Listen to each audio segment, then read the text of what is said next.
మరి ఉగాది నుండి ధనుస్సు రాశి వారికి ఏ విధంగా ఉందండి? ధనుస్సు రాశి ఆదాయం 14, వ్యయం 11, రాజ్యపూజ్యం 1, అవమానం 2.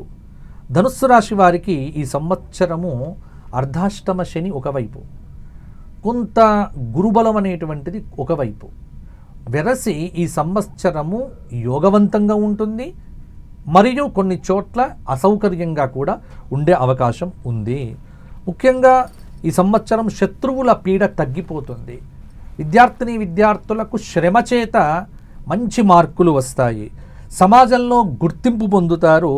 ఆరోగ్య విషయంలో జాగ్రత్తగా ఉండండి. పుణ్యకార్యముల యందు పాల్గొంటారు. ఫ్యాన్సీ, కిరాణా, వస్త్ర మొదలైన వ్యాపారులకు లాభాలు కలుగుతాయి. ధార్మిక విషయాల పట్ల ఆసక్తి పెరుగుతుంది.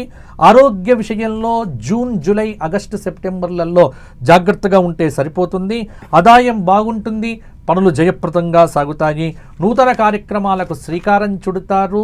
కొన్ని బలహీనతలను పోగొట్టుకొని బలాన్ని పెంచుకుంటే కనుక అన్ని రంగములలో ఉన్నటువంటి ధనుస్సు రాశి వారు విజయాలు సాధించే అవకాశం కూడా ఉంది. ముఖ్యంగా మిమ్మల్ని మీరు నమ్ముకోండి. మీ పైన మీరు విశ్వాసాన్ని పెట్టుకోండి.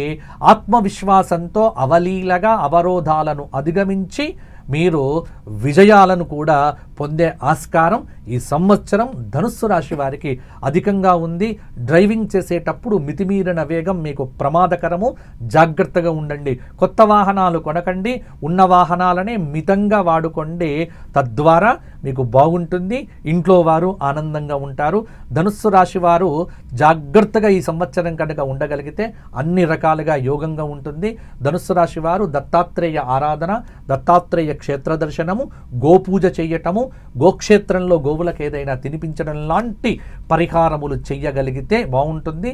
ఏదైనా ఒక శని త్రయోదశి రోజున శనికి తైలాభిషేకం చేయించుకుంటే అర్ధాష్టమ శని దోషం నుంచి కూడా బయటపడి మరిన్ని మంచి ఫలితాలు ధనుస్సు రాశి వారు పొందుతారు.